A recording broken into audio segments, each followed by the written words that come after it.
Channel को subscribe करिए, bell icon दबाइए, ये वीडियो ज्यादा से ज्यादा लोगों तक पहुंचाइए।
હંસતા લેવા ગ્રંથ પહેલો વિશ્વબોધ કર્ણનનું અંગ ચોપાઈ ત્રીજી.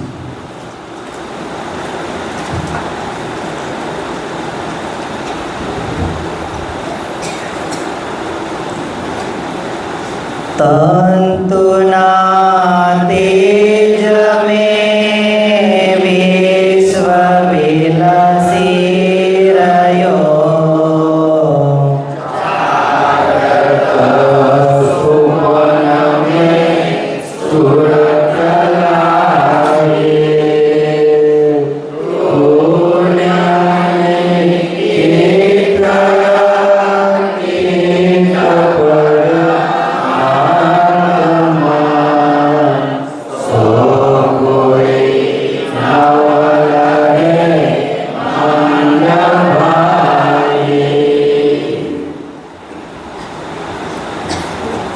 અનંત બ્રહ્માંડાધીશ,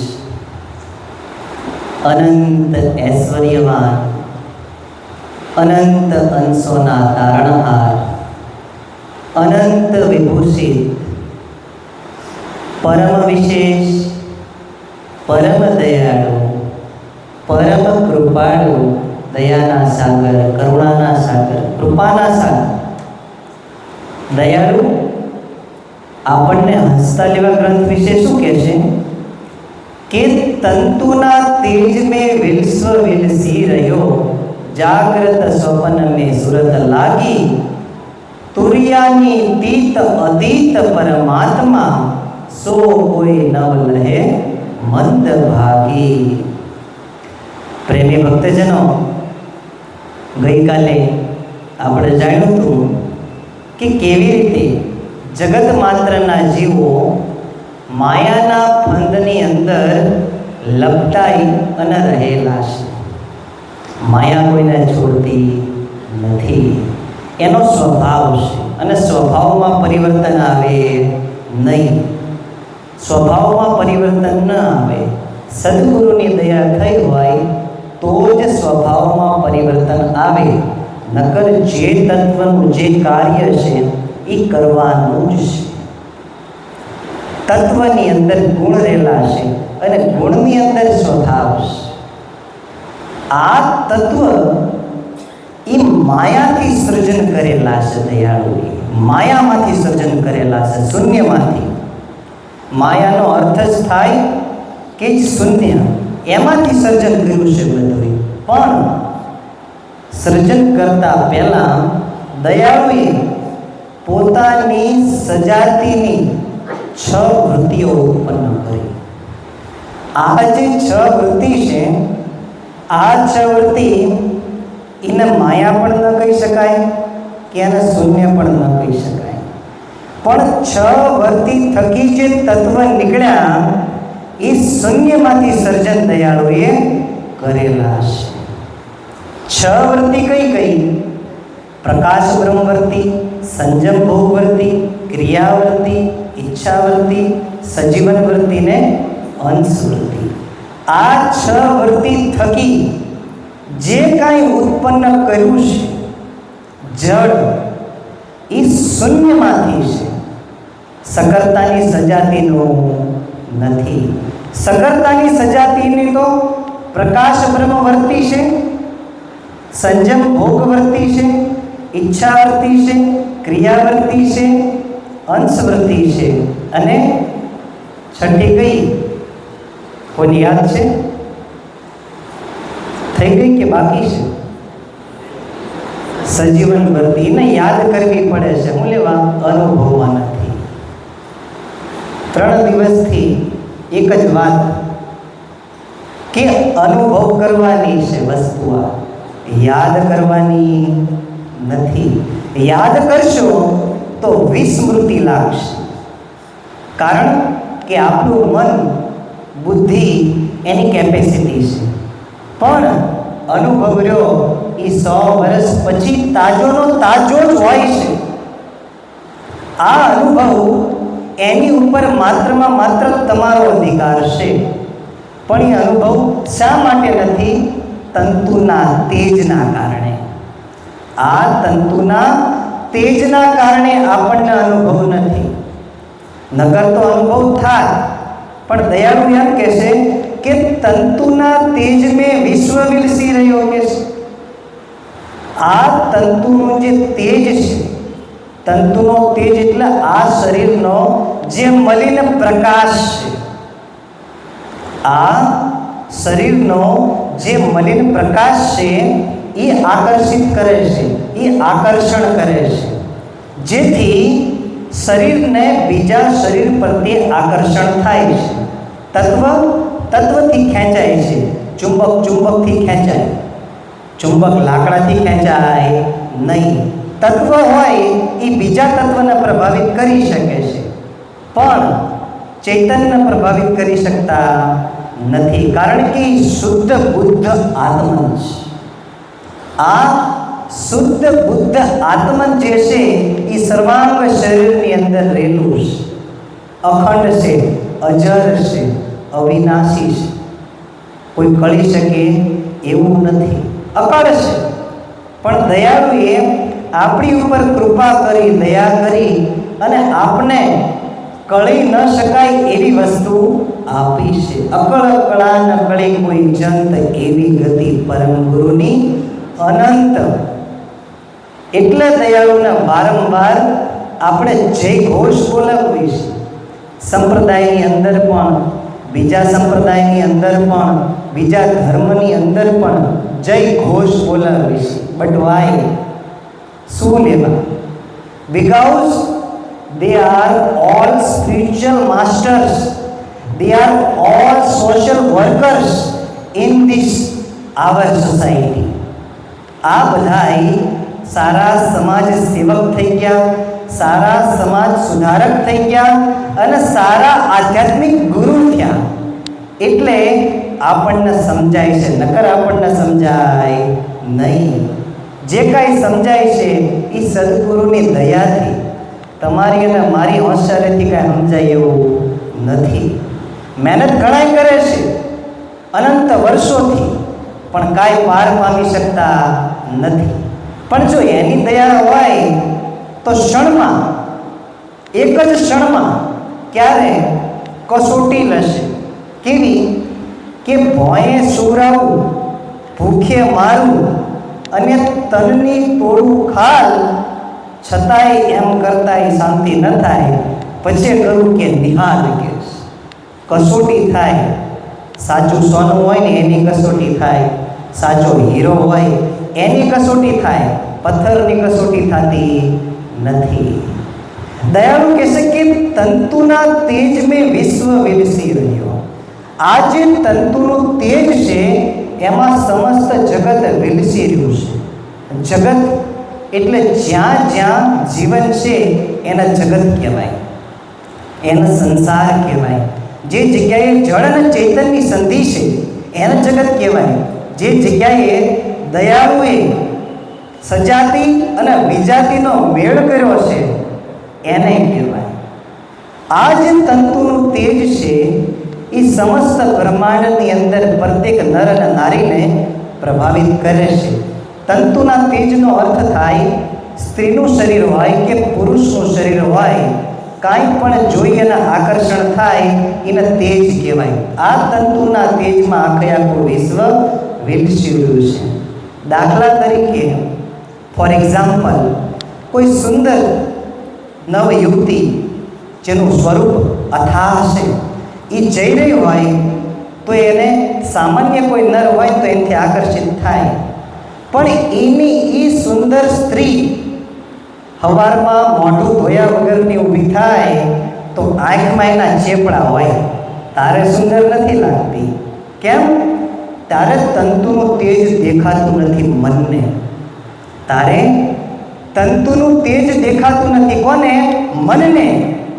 જે સ્વરૂપ છે એને મન ઓળખી નથી શકતું, પણ રૂપ છે એને ઓળખી શકે છે. આ જે શરીર છે એ એક રૂપ છે અને એની અંદર નિજ ચૈતન્યનું સ્વરૂપ છે. આ કાનની અંદર કોઈ વખાણ કરે, કોઈ સુંદર યુવતીના કે કાન બહુ સારા છે, પણ કાનની અંદર શું છે? આંખ બહુ સારી છે, આંખની અંદર શું છે? નાક બહુ સુંદર દેખાય છે, તો નાકની અંદર જે છે એ કેમ સુંદર નથી લાગતું? આ મન છે.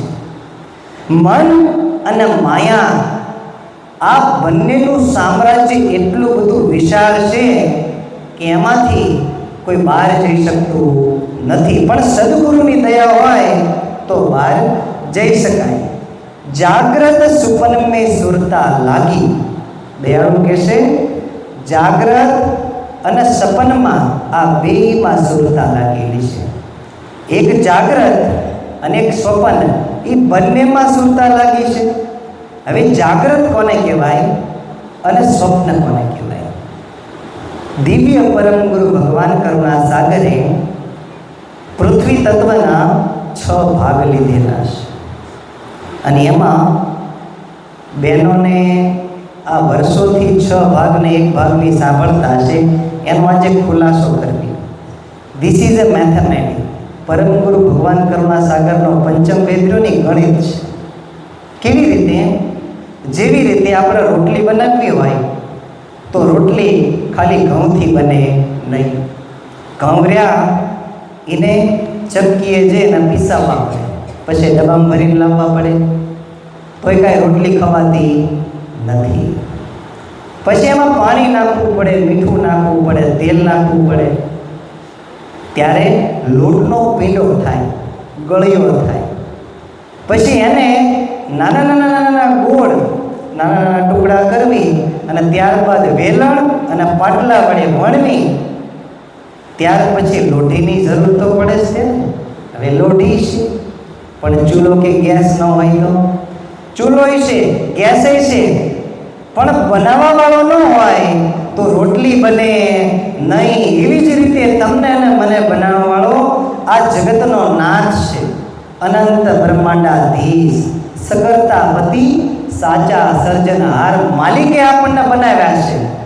આપણે કોઈ સહજા સહેજ ઉત્પન્ન થયા નથી, આપણને બનાવ્યા છે. જો સહજા સહેજ ઉત્પન્ન થતા હોય તો આ કાન જોની અહીંયા હોય, કાન કપાળે હોય અને આંખ ઓળે હોય. સહજા સહેજ હોય તો કુંભારની જેમ. કેમ કુંભાર ચાકડા ઉપર માટીનો પીંડો ચડાવી અને આકાર આપે છે?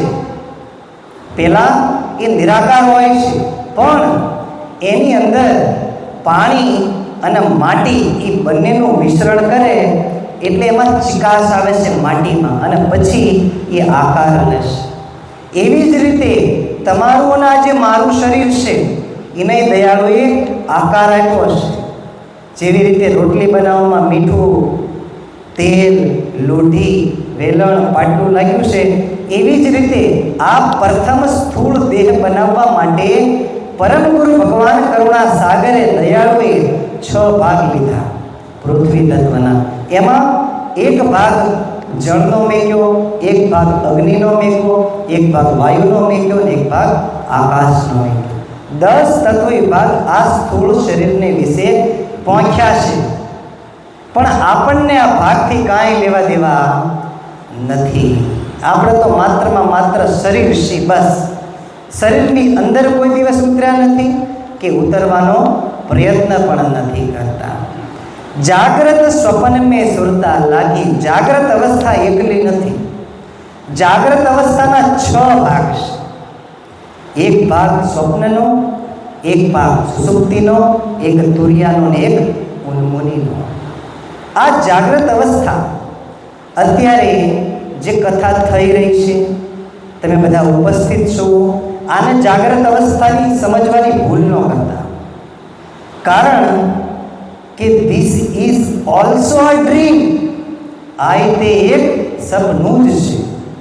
ભલે કથા સાંભળો, ભલે હું કથા કરું, પણ છતાંય આ એક સપનું જ છે. કેમ સપનું છે? કેમ સપનું છે? એનું કારણ શું હશે કે આ સપનું છે? તો કે આ જાગ્રત અવસ્થા હોય તો પોતાના નિજ સ્વરૂપના દીદાર થાય, પણ આએ પોતાના નિજ સ્વરૂપનું જ્ઞાન આપણને નથી, એટલે આ સપનું છે. આ સપનું છે. અને અત્યારે જે આપણે ભોગવી રહ્યા છીએ એ મલિન જાગ્રત અવસ્થા છે. આ મલિન જાગ્રત અવસ્થાની અંદર 6 ભાગ છે જાગ્રત અવસ્થાના, અને એમાં એક ભાગ સ્વપ્નનો છે. તમે બધા અત્યારે બેઠા છો, સાંભળો છો, પણ બેઠા બેઠા સાંભળતા સાંભળતા જો કોઈ તમને વિચાર આવે અને એ વિચાર દેખાવા માંડે અને આઈનું ભાન તમે ભૂલી જાઓ, તો જાગ્રતની અંદર એક ભાગ જે સ્વપ્નનો છે એ અત્યારે દૃશ્યમાન થઈ રહ્યો છે. આની આ જ મલિન જાગ્રત અવસ્થાની અંદર એક પણ વિચાર પણ ન આવે, એક પણ શબ્દ પણ કાને ન જાય, અને આ આખું મંદિર પણ ન દેખાય, અને શુદ્ધ બુદ્ધ ખોઈ અને બેભાન થઈ જાય, એનું નામ સુષુપ્તિ. એ કેવી મલિન છે? કારણ કે એક જ ભાગ છે ને. એની અંદર તુરિયા છે, ચોથી. જાગ્રત, સ્વપ્ન, સુષુપ્તિ અને તુરિયા.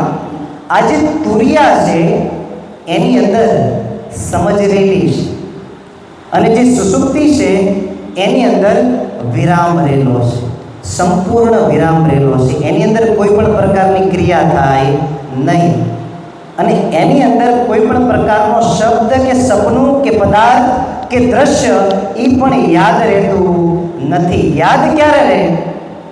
કે જ્યારે સૂતા હોવી અને એની અંદર સ્વપ્ન અવસ્થા લાગે ત્યારે યાદ રહે, બાકી સુષુપ્તિમાં યાદ રહેતું નથી. તુરિયામાં સમજ રહેલી છે, અને ઉન્મુનિમાં પરમ છે, પ્રાઇમ છે, પ્રધાન છે. ક્યાં? ઉન્મુનિમાં. આ જગતની અંદર જાગ્રત, સ્વપ્ન, સુષુપ્તિ અને તુરિયા બ્રહ્મવેતાઓએ, બ્રહ્મ જ્ઞાનીઓએ, બ્રહ્મદર્શીઓએ નિર્ગુણના સાધુ સંતોએ નિર્ગુણના સાધુ સંતોએ માત્રમાં માત્ર જો જોયું હોય તો ચોથી તુર્યા અવસ્થા. પણ પરમ ગુરુની એવી અસીમ કૃપા છે આપણી ઉપર કે તુર્યાની ઉપર એક બીજી 3 અવસ્થા છે. તુર્યાની ઉપર બીજી 3 છે. પાંચમો જે પરમ કારણ દેહ છે એમાં ઉન્મુની અવસ્થા છે. આપણને 5 દેહ પર તે ખબર છે, 5 દેહ સુધી જ આપણે વાંચેલું છે, પણ એની ઉપર એ બીજા 2 દેહ છે, શરીર છે, પણ એ આટલા બધા તત્વોથી બન્યા નથી. એ 2 દેહ પ્રણવ રૂપે રહેલા છે અને બહુ સૂક્ષ્મ રહેલા છે. માઇક્રોસ્કોપથી જો જોઈને 1000 નહીં પણ 10,000 ઝુમેક્સ કરી તોય તે આ 2 દેહ દેખાય એવા નથી. કારણ કે જાગ્રત અને સ્વપ્ન આ 2 જ વસ્તુમાં આપણી સુરતા લાગેલી છે. જાગ્રત અવસ્થા દયાળુ આ સ્થાને કોને કહેશે કે બોલવું, ચાલવું, ખાવું, પીવું, શયન કરવું, સાંભળવું, નાહવું, ધોવું, ઉઠવું, બેસવું, આ જે બધી ક્રિયાઓ છે એને અત્યારે જાગ્રત અવસ્થા કીધેલી છે. પછી સ્વપ્ન અવસ્થા દયાળુ અત્યારે કોને કહેશે કે જે કલ્પના અને ભ્રમ, imagination and illusion create our mind per second, per hour, per week and per month. આ જે ક્રિયા છે એ કેવી છે? ભ્રમવાળી છે. એ એક કલ્પના છે. સપનું કલ્પનામાં આવે છે, ભ્રમમાં આવે છે, બાકી સપનું આવે નહીં. આ જે સપનું છે, આ જે મલિન જાગ્રત અવસ્થા છે, એ દયાળુએ એવી રચી છે કે એમાંથી કોઈ છટકી અને બહાર જઈ શકતું નથી. આ સ્વપ્ન અને જાગ્રત આ બેજમાં પ્રત્યેક નર નારીની અને સમસ્ત જગતની સુરતા લાગેલી છે. સુરતા ભજનવાળી સુરતા નહીં, પણ મન લાગેલું છે. ટૂંકમાં આ જે મન લાગ્યું છે ત્યાંથી દૂર જઈ શકતું નથી. તુર્યાની તીત અતીત પરમાત્મા સો કોઈ નવ લહે મંદ ભાગી. દયાળુ કહે છે કે આ તુર્યાથી અતીત પરમાત્મા સો કોઈ નવ લહે મંદ ભાગી. આ તુર્યાની ઉપર ઉન્મુની અવસ્થા છે. એને કોઈ મંદ મતિના જીવો સમજી શકતા નથી. એને કોઈ મંદ બુદ્ધિના જીવો સમજી શકતા નથી. જાગૃત અને સ્વપ્ન 2 જ અવસ્થામાં પ્રત્યેક મનુષ્ય રહેશે. પણ જો પ્રેક્ટિસ કરવામાં આવે, જો એક્સરસાઇઝ કરવામાં આવે તો તમારા જીવનની અંદર ક્રાંતિ ઘટે એમ છે. તમારા જીવનની અંદર ક્રાંતિ ઘટે એમ છે. કેવી રીતે? કે અત્યારે આપણે કોઈ પણ કાર્ય કરવી છે તો આ મલિન જાગ્રત અવસ્થામાં કરવી છે, કરતા ભાવે. કેવી રીતે? કરતા ભાવે. આ શરીરના કરતા ભાવથી અત્યારે ક્રિયા થઈ રહી છે, પણ આમાં સાક્ષી ભાવ નથી, આમાં દ્રષ્ટા નથી, આમાં અંશ ભાવથી આપણે જોતા નથી. અને જો જોતા હોય તો મહાપરિનિર્વાણનો સ્વાદ ધીમે ધીમે ધીમે ધીમે ઝરવા માંડે છે. અને તમારા જીવનમાં ચાલવામાં, બોલવામાં, જોવામાં, સૂવામાં, બેસવામાં પ્રત્યેક ક્રિયાની અંદર ધ્યાન ઘટવા માંડે છે. અહર્નિશ બધા એમ કહેશે કે હું ધ્યાનમાં બેસું છું. બધા એમ કહેશે કે હું ધ્યાન કરું છું, પણ હું તો એમ કહું છું કે ધ્યાન ભૂલાય નહીં. કરવું ન પડે પણ એ ભૂલી જ નહીં એકાય. આ તુર્યાથી જે તીત પરમાત્મા છે, તુર્યાથી પણ તીત પરમાત્મા છે. ઉન્મુની અવસ્થાની અંદર જે નચિત અંતઃકરણ છે, આ નચિત અંતઃકરણની અંદર મને સાંભળનારા જે અંશ છે, પરમ ગુરુ ભગવાન કરુણા સાગરના માર્ગ ઉપર ચાલનારા જે અંશ છે એનો ભાસ આ નચિત અંતઃકરણમાં છે. પણ દયાળુ એમ કહે છે કે કોઈ પણ જગતનો જીવ અત્યાર સુધી આ મલિન જાગ્રત અને મલિન સ્વપ્નને છેદી અને ત્રીજી શુદ્ધ સુષુપ્તિ સુધી પણ પહોંચી શક્યો નથી. પણ દયાળુએ આપણી ઉપર કેવી દયા કરી, કેવી કૃપા કરી, કેવી કરુણા કરી કે જેથી આપણને બોધ આપ્યો, સમજ આપી. અને આ સમજ અને આ બોધ એમની ગતિ થકી મળે છે. આ મલિન જાગ્રત અવસ્થા અને મલિન સ્વપ્ન અવસ્થા એ બંને એક જ જેવી છે, અજ્ઞાનરૂપ. એમાં કોઈ જ્ઞાન નથી, એમાં કોઈ બોધ નથી, એમાં કોઈ શુદ્ધિ નથી, એમાં કોઈ સ્થિરતા નથી, એમાં કોઈ શીતળતા નથી, એમાં કોઈ સ્ટેબિલિટી નથી. એ બધી ક્રિયા અત્યાર સુધી જે કાંઈ થઈ રહી છે એ મલિન જાગ્રત અને મલિન સ્વપ્નની અંદર આપણે કરી રહ્યા છીએ. દાખલા તરીકે આપણે બધાય જ્યારે સૂવી ત્યારે સ્વાભાવિક રૂપથી સપનું આપણને આવે છે અને સ્વાભાવિક રૂપથી બધાયને સપનું આવે છે. હવે સપનાનું કારણ શું છે? આ જે મલિન જાગ્રત અવસ્થા છે એ તો આપણે સમજવી છે કે દયાળુનો કૃત છે અને આપણા કર્મ છે કે જેથી આપણે અહીં બેઠા છે. પણ સ્વપ્નની અંદર જે કલ્પનાઓ અને જે ભ્રમ એ પેદા કેવી રીતે થાય છે, એ ઉત્પન્ન કેવી રીતે થાય છે, એ જન્મ કેવી રીતે લેશે? આપણી વાસનાથી જન્મ લેશે. દાખલા તરીકે કોઈ વ્યક્તિને કોઈ ફોર વ્હીલ પસંદ હોય, અથવા તો કોઈ મકાન પસંદ હોય, અથવા તો કોઈ એનો એક પ્રિય વ્યક્તિ હોય જેની મળવાની ચાહના હૃદયમાં રાખે છે પણ મળી શકતો નથી. આ જે ગહન મનની વાસના છે એ સ્વપ્નમાં પૂરી થાય છે. કારણ કે જાગ્રત અવસ્થામાં જો પૂરી કરે તો એ સંભવ નથી. કારણ કે આ જાગ્રત અવસ્થાની અંદર બધાયનું એક એક પાત્ર છે. એ પાત્ર બીજા કોઈ લઈ શકે નહીં, બીજા કોઈ પણ ન લઈ શકે. પણ જેને જે પાત્ર આપ્યું છે એને એ જ ભજવવું પડે. એમાં જો કોઈ વિઘ્ન આવે તો એને ભ્રષ્ટ બુદ્ધિનો કહેવાય, એને વિકારિત બુદ્ધિનો કહેવાય. આ વિકાર અને આ ભ્રષ્ટતા સ્વપ્નમાં સર્જન થાય છે. અને તમે જો ઓબ્ઝર્વેશન કરો, એને નિરખો તો તમને ખબર પડશે કે તમારી વાસના ક્યાં લાગેલી છે. કોઈ સ્ત્રીમાં છે, કોઈ પુરુષમાં છે, કોઈ સોનામાં છે, કોઈ ચાંદીમાં છે, કોઈ જમીનમાં છે, કોઈ જાગીરમાં છે. સપનું માણસનું નક્કી કરી નાખે છે કે એના વાસના કયા સ્તર ઉપર એટલે કયા સ્થાને જઈ અને બિરાજમાન છે. એ સપનું નક્કી કરી નાખે છે. પણ અત્યારે તો મોડર્ન જમાનો છે. ખાલી ફોન પકડો ને ત્યાં ખબર પડી જાય કે આ માણસનો કેવો વિચાર છે, આ વ્યક્તિનું વ્યક્તિત્વ કેવું છે, આ વ્યક્તિના વિચાર કેવા છે અને આ વ્યક્તિ કઈ હદ સુધી જઈ શકે છે.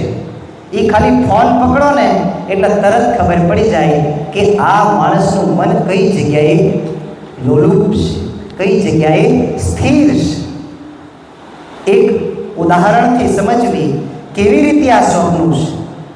દયાળુએ કીધું છે કે સસ્સા સપનું સૌ સંસાર, સસ્સા સપનું સૌ સંસાર, ભર નિંદ્રામાં અજ્ઞાન અપાર કે છે. ભર નિંદ્રામાં અજ્ઞાન અપાર, સંશય વત સિંહ પ્રગટ્યો ભાઈ, જાગૃતિએ કે છે સંકટ મિટ જાય. ઉમરા જેવું એક સુંદર મજાનું ગામ હતું. ગામની બાજુમાં આવી તાપી જેવી નદી હતી અને નદીના કાંઠે એક સાધુ, એક નવ યુવક, એક નવ સંન્યાસી એની 5x5ની મઢી બનાવી અને રહેતા હતા. સાધુ એકલા હતા, એ નવયુવક એકલા હતા. હવે ત્યારે ગેસ સિલિન્ડરની વ્યવસ્થા નથી કે ઇલેક્ટ્રિક લાઇટ નથી, એટલે લાકડા લઈને ભોજન બનાવવું પડતું હતું. લાકડા થકી ભોજન બનાવે અને બાજુમાં ગાઢ જંગલ, અને જંગલમાં સાધુ લાકડા લેવા ગયો. હવે લાકડા લેવા ગયો એટલે એક નાનો અમથો ભારો લાકડાનો બાંધી દીધો, પછી માથે મેકી અને નદીના કાંઠે ગયો. નદીના કાંઠે જઈ અને સ્નાન કર્યું. એના જે અંગ વસ્ત્ર હતા એને બદલ્યા. ત્યારબાદ એ લાકડાનો જે ભારો હતો એ ભારો એના માથે મેકી અને પાછો એની કુટિયા બાજુ ધીમે ધીમે ધીમે ધીમે ચાલી અને જઈ રહ્યો હતો.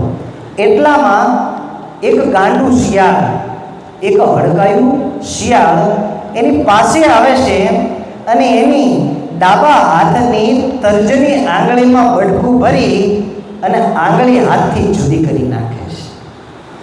ત્યારે સાધુની રાડ પડી જાય છે અને સપનું પૂરું થાય છે. સાધુની રાડ પડી જાય છે અને સપનું પૂરું થાય છે. ઘણીવાર તમને પણ સપના એવા આવતા હશે કે તમે ડૂબી રહ્યા છો, અથવા તો તમારા વાળ હોય તો કોઈ ટકો કરી નાખ્યો છે, અથવા તો સંપત્તિ લૂંટી લીધી છે.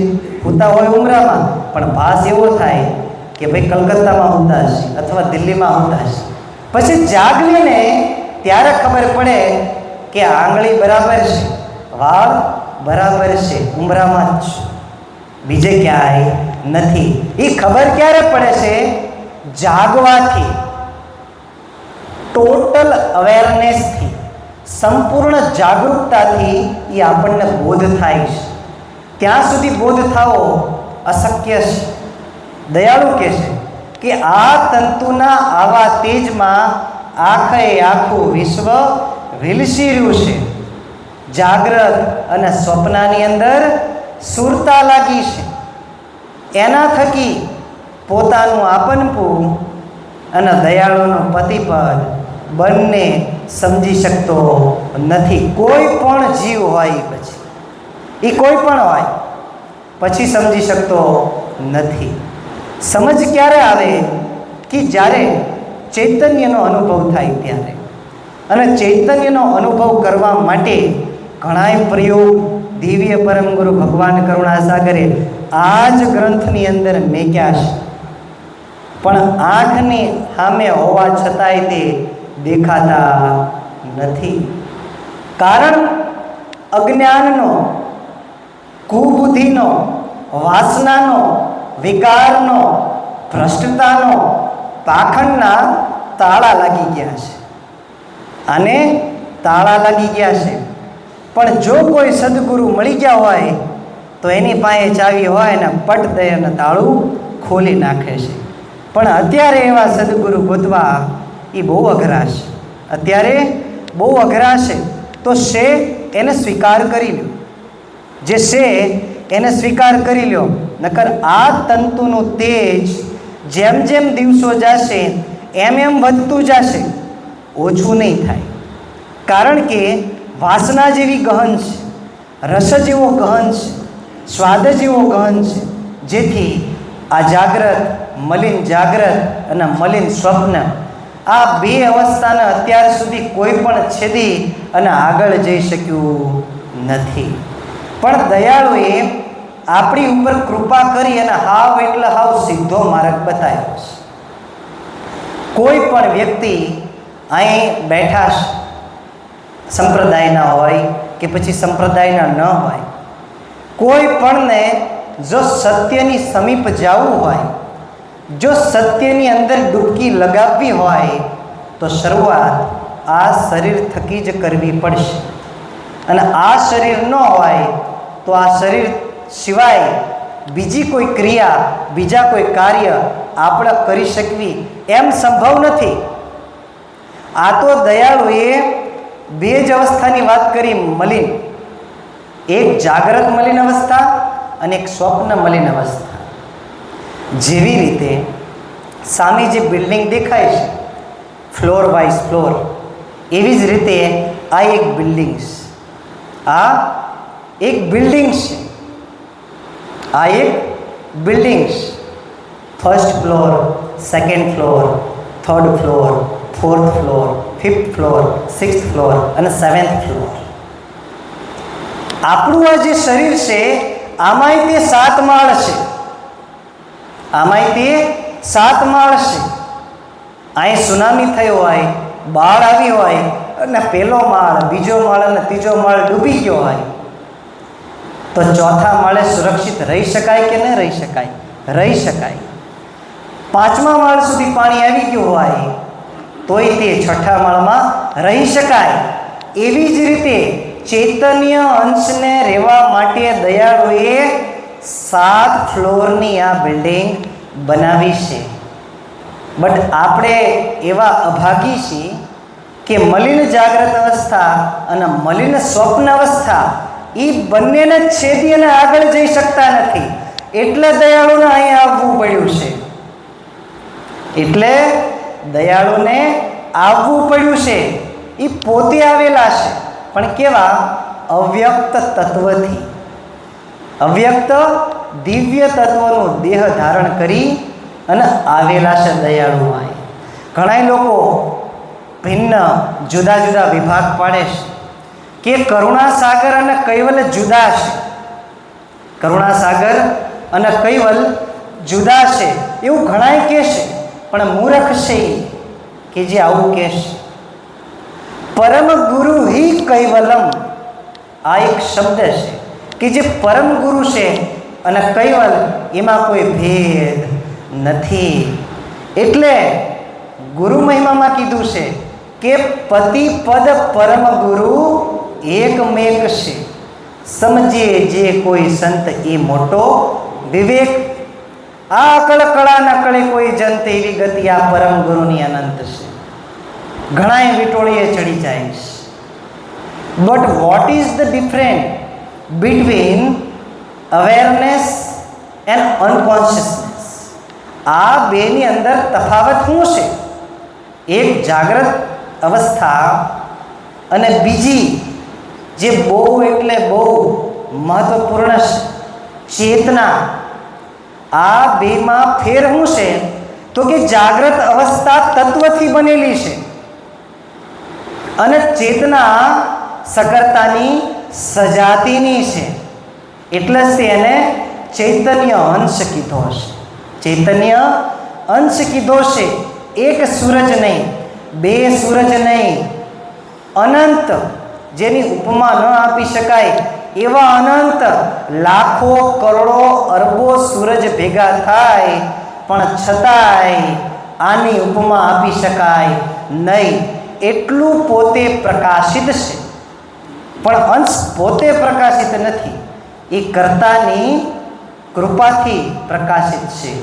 નકર તો અત્યારે બધા પોતે પરમ ગુરુ થઈને ન બેસી ગયા હોય. અને ઘણાય કહે છે મૂર્ખ, પરમ ગુરુ તો એક જ છે. કોઈ દિવસ બે પરમ ગુરુ થયા નથી અને થવાના પણ નથી. ચૈતન્ય હોય તો એ પોતાની સત્તા વડે નથી, એ સકર્તાપતિની સત્તા વડે છે. અને ચેતનની સત્તા વડે આ જળ તત્વ છે. સકર્તાપતિ સાચા સર્જનહાર માલિક, એને જે મહદ તત્વ ઉત્પન્ન કર્યા અને પછી જે વૈરાટ પુરુષનું બંધારણ બાંધ્યું, એ વૈરાટ પુરુષના ઉદરની અંદર આ 14 લોક છે. અને એમાંથી એક આ પૃથ્વી છે. આ પૃથ્વી છે. અને આવી સૃષ્ટિઓ અને આવી ગેલેક્સીસ ઘણી બધી છે, એક નહીં. આપણી ત્યાં નજર પણ જઈ શકીએ નહીં. એટલે દયાળુએ કીધું છે કે ઈંડ અને પિંડ આ બંને ફોડી અને જો સુરતા બહાર નીકળે તો કૈવલ પદનો સ્પર્શ થાય, નકર સ્પર્શ થાય નહીં. ઝલક પણ ન મળે, કિંમત ચૂકવવી પડે છે. કીધું છે ને કે સંતને સંતપણા નથી મળતા મફતમાં, એના મૂલ ચૂકવવા પડતા. સંતને સંતપણા નથી મળતા મફતમાં. આ જો સંતોએ નક્કી કરી નાખ્યું હોત કે ભાઈ અમારે લગ્ન કરવા છે, અમારે કમાવવું છે અને અમારે સંસાર માંડવો છે, તો અહીંયા સભા ભરાણી ન હોત. એવા પુરુષોને ધન્યવાદ છે. એવા પુરુષોનો એટલે જય જયકાર બોલાવવી છીએ આપણે. કેમ બીજા કોઈ સંસારીઓનો જય જયકાર નથી થતો? કારણ કે નહીં તો સમાજને, નહીં તો બાળકોને, કે નહીં તો પરિવારને, કે નહીં તો કુટુંબને કોઈ પણને કામ આવતા નથી. પણ સંત શાંતિ પ્રમાણે એને સંત કહીએ. એ તમને રોમે રોમ અને રગે રગની અંદર શાંતિ પ્રસરાવી દેશે. જે પોતે શાંત હોય એ બીજાને શાંત કરીએ, પણ જે પોતે જ અશાંત હોય એ બીજાને કેવી રીતે શાંત કરી શકે? જેને કોઈ દિવસ શાંતિનો સ્વાદ ચાખ્યો નથી, જેને કોઈ દિવસ નિજ સ્વરૂપની ભીતર ડૂબકી લગાવી નથી, જેને કોઈ દિવસ પ્રેમરૂપી પુષ્પની સુગંધ નથી લીધી, how he gives you fragrance, પણ એ તમને કેવી રીતે આપશે? એ સુગંધ ન આપી શકે. એટલે પૂજ્ય અચરતભાઈ કીધું છે કે નરવેદ સાગર મહારાજ શ્રી કે અણ અધિકારી કારજ સરે નહીં કે અણ અધિકારી કારજ સરે નહીં. આવી પ્રત્યેક સંતોની એક એક બબે ત્રણ ત્રણ સાખીઓ છે. એ બધી લેવા જાવી તો પાર આવે એવો નથી. અધિકારી હોય તો જ કારજ સરસ, નકર સરતું નથી. નરવેદ સાગર મહારાજ શ્રી, અચરતબા, રઘુરામજી મહારાજ શ્રી, છોટમદાસજી મહારાજ શ્રી, આ બધાએ ભવ તરવાની વાત કરી છે. અને આ ભવમાં વારંવાર જન્મ લેવો અને મરવું એને મોટામાં મોટો રોગ કીધો હશે. એને મોટામાં મોટો રોગ કીધો હશે. પણ આ રોગ મલિન સ્વપ્ન અવસ્થાના કારણે અને મલિન જાગ્રત અવસ્થાના કારણે ઇરેઝ થતો નથી, નષ્ટ થતો નથી, દૂર નથી થતો. આ મલિન જાગ્રત અવસ્થા અને મલિન સ્વપ્ન અવસ્થા, આ બંને તંતુના તેજ મેં વિશ્વ વિલસી રહ્યો, જાગ્રત સ્વપ્ન મેં સુરત લાગી કે છે. તુર્યાતીત અતીત પરમાત્મા કોઈ નવ લહે મંદ ભાગી. પણ પરમાત્માને અતિ સુધી, અત્યાર સુધી કોઈ સમજી શક્યા નથી. કારણ કે પરમ તત્વ છે. એ પરમ તત્વ છે અને પરમને જળ ન સમજી શકે. જળનો આધાર લઈ અને પરમને સમજવું હોય તો સમજી શકાય છે. બાકી જળ કોઈ દિવસ ચૈતન્ય સમજી શકતું નથી. જળનો આધાર લઈ શકાય પણ જળને સર્વસ્વ કહી શકાય નહીં. શરીર ચૈતન્યના કારણે હલતું ચલતું અને વ્યવસ્થિત દેખાય છે, પણ એ ચૈતન્ય આ શરીરની અંદર જો ન હોય તો આ શરીર મૃતિકાથી વિશેષ કાંઈ નથી, માટીના ઢેરથી વિશેષ કાંઈ નથી. આ શરીર કેવું છે? રક્ત, માંસ અને હાડકાથી બંધેલું છે. આની અંદર આ જે ઉપરની ચામડી દેખાય છે એની અંદર તમે કોઈ દિવસ જોયું છે? નહીં. આ રૂપની અંદર જે આંતરિક માઉસ છે, પાસ છે, પરુ છે, એ કોઈ દિવસ જોયું જ નથી. એટલા આકર્ષણ છે શરીરનું, એટલે તેજ છે તંતુનું. આ તંતુના તેજમાં આખે આખું જગત વિલસી રહ્યું છે, આખે આખું જગત રમણ કરી રહ્યું છે. આ જ તંતુના તેજમાં વિશ્વ વિલસી રહ્યું કે છે. કોઈ નવ લહે કે છે, મંદ ભાગી કે છે. મંદ મતીના જીવો લેશ માત્ર સમજી શકતા નથી. કરતા કરે ન કર સકે, કરતા કરે ન कर सके, सात दीव नव खंड में कैसे प्यारे, गुरु से बड़ा ना कोई, गुरु से बड़ा ना कोई. ई गुरु जे मलिन जाग्रत अवस्था અને મલિન સ્વપ્ન અવસ્થા આ બંનેનો વિભાગ પાડે, બંનેનો વિવેક કરે અને કે આ તારું સ્વરૂપ નથી, તું આ નથી. જે આ શરીર તું સ્વયંને સમજશ એ તું શરીર સ્વરૂપે નથી. પણ તું એક શુદ્ધ બુદ્ધ આત્મન છો. એનો સંપૂર્ણ અનુભવ કરાવે એનું નામ સદગુરુ. અને એ સદગુરુ આપણને કોઈ પણ સ્વરૂપમાં સંકેત બતાવે છે, ઈશારો બતાવે છે. પોઝિટિવ અને નેગેટિવ બે પ્રકારની ઉર્જા આપણું મન આપણને વિચલિત કરાવે છે. મન જે રહ્યું એ ક્યારેક પોઝિટિવ એનર્જી ક્રિએટ કરે છે અને એનું એ જ મન ક્યારેક નેગેટિવ એનર્જી ક્રિએટ કરે છે. તમારા ઘરમાં ને ઘરમાં તમે ક્યારેક જાતા હશો તો ઘરમાં પગ મેકો એટલે તમને નહીં ગમે. પછી બીજા દિવસે તમે જાઓ અથવા ત્રીજા દિવસે જશો એ ગમવા માંડશે. ક્યારેક પ્રસન્ન કરાવે છે, ક્યારેક અપ્રસન્ન. આનું કારણ શું છે? તો કે આ મન અને એની અંદર વિશાળ માયાનું સામ્રાજ્ય, આ બંને જાગ્રત મલિન અવસ્થા અને સ્વપ્ન મલિન અવસ્થા આમાં સતત રાખે છે.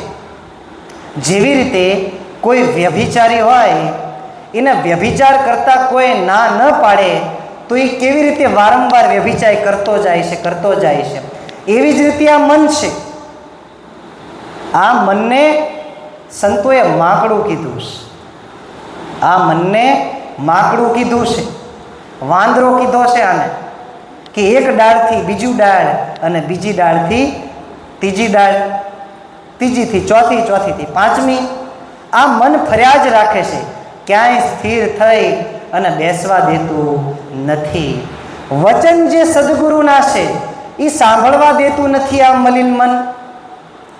મંદિર બાજુ પગ ઉપડે તો એ પગને ના પાડે છે આ મલિન મન. સંતની સેવા કરવાનો ભાવ થાય અને હાથ, પુષ્પ, અર્ચના, પૂજા આદિ બાજુ જઈ રહ્યા હોય તો આનું આ જ મલિન મન ના પાડે છે કે આ ન કરાય. આ માયા છે.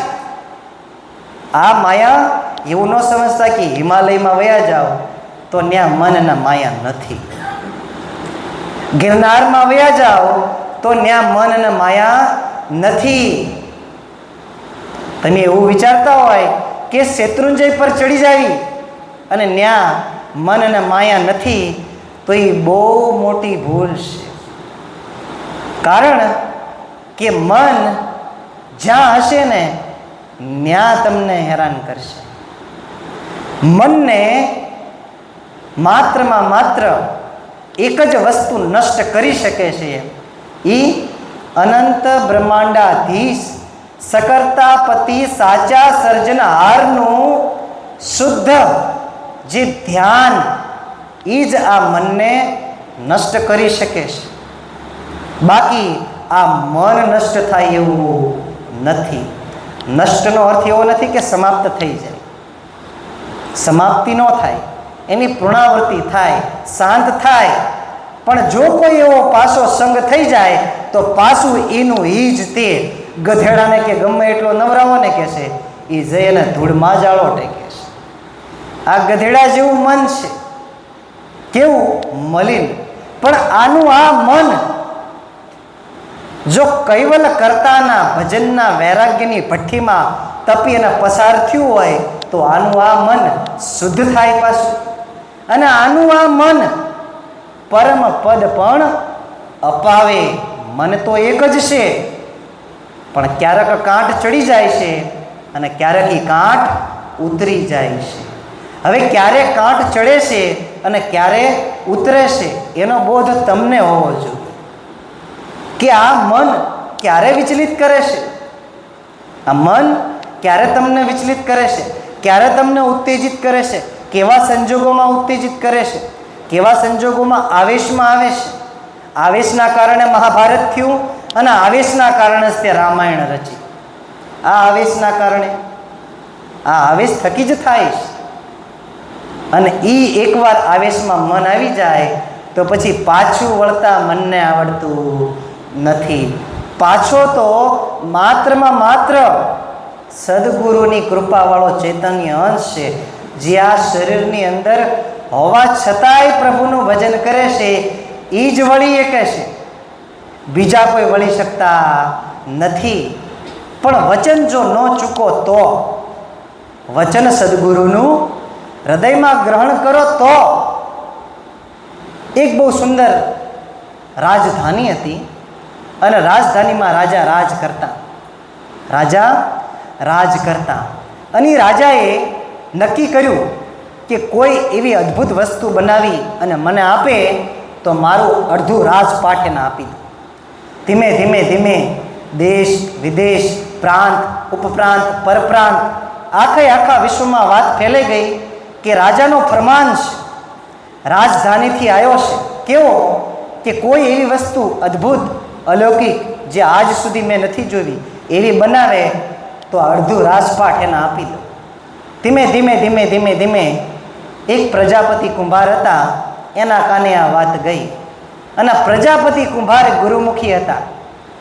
જેવી રીતે નરવેદ સાગર મહારાજ શ્રીને પરમ ગુરુ મળ્યા, જેવી રીતે પરમ પૂજ્ય રઘુરામ મહારાજ શ્રીને પરમ ગુરુ મળ્યા, જેવી રીતે અચરતબાને પરમ ગુરુ મળ્યા, એવી જ રીતે આ કુંભારના પણ એક ગુરુ હતા અને ગુરુમુખી હતો. એને 3 મૂર્તિ બનાવી, માટીની 3 મૂર્તિ બનાવી અને ધીમે ધીમે ધીમે ધીમે રાજધાનીની અંદર જેને જે બનાવ્યું હતું એ બધાય લઈને આવ્યા, પણ રાજાને સંતુષ્ટિ થઈ નહીં. આખી રાજધાનીની અંદર બધાય બનાવીને લઈને આવ્યા, જેને જે ફાવ્યું એ. કોઈ માટીનો લોટો બનાવ્યો, કોઈ તાવડી બનાવી, કોઈ ચૂલા બનાવ્યા, કોઈ મૂર્તિ બનાવી, ઘણા પ્રકારની વસ્તુ બનાવી. પણ આ જે પ્રજાપતિ કુંભાર હતા એને 3 મૂર્તિ એવી બનાવી અદ્ભુત કે રાજા પણ આશ્ચર્યચકિત થઈ ગયો. કેવી રીતે? એક મૂર્તિ એવી હતી કે એના એક કાનમાં દોરો નાખે ને તો બીજા કાનમાંથી નીકળી જાય. બીજી મૂર્તિ એવી હતી કે એના આ કાનમાંથી દોરો નાખે એટલે મુખેથી બહાર નીકળી જાય. અને ત્રીજી અદ્ભુત મૂર્તિ એવી હતી કે એના કાનમાં દોરો જાય પણ બીજા કાનથી પણ બહાર ન આવે અને મુખમાંથી પણ બહાર ન આવે. એ સીધો દોરો હૃદયમાં ઉતરી જાય. જેવી રીતે એ દોરો હૃદયમાં ઉતર્યો અને રાજા પ્રસન્ન થયો અને પ્રજાપતિ કુંભારને અડધું રાજ્ય બક્ષિસ કર્યું. એવી જ રીતે દોરા રૂપ જો સદગુરુનો વચન, સદગુરુના શબ્દ જો કાનથી ગ્રહણ થઈ અને હૃદયમાં ઉતરી જાય તો એ વચન સિદ્ધ તમે થયા કહેવાય કે તમે પરમ ગુરુનું વચન સિદ્ધ કર્યું. અને જો અત્યાર સુધી વચન આ કાનથી આને નીકળતા હોય અને અહીંથી આને નીકળતા હોય તો વચન સિદ્ધ નથી થયું. કાનથી જો હૃદયમાં ઉતરી જાય તો જ એ વચન સિદ્ધિ થાય એને, તો જ વચન સિદ્ધિ મળે છે, નકર પાછું 84માં આવવું પડે છે. એટલે એક ભજનમાં કીધું છે, કેવા વચન રે સંભારી તમે જાગજો કે છે. વચન સંભારી તમે જાગજો, પણ જો વચન સૂક્યા તો 84માં જાઓ કે છે. એટલે કોઈ વચન ચૂકતા નહીં. આજ માટે આટલું જ તે, કાલની વાત પછી કરશું. શ્રીમદ કરુણા સાગર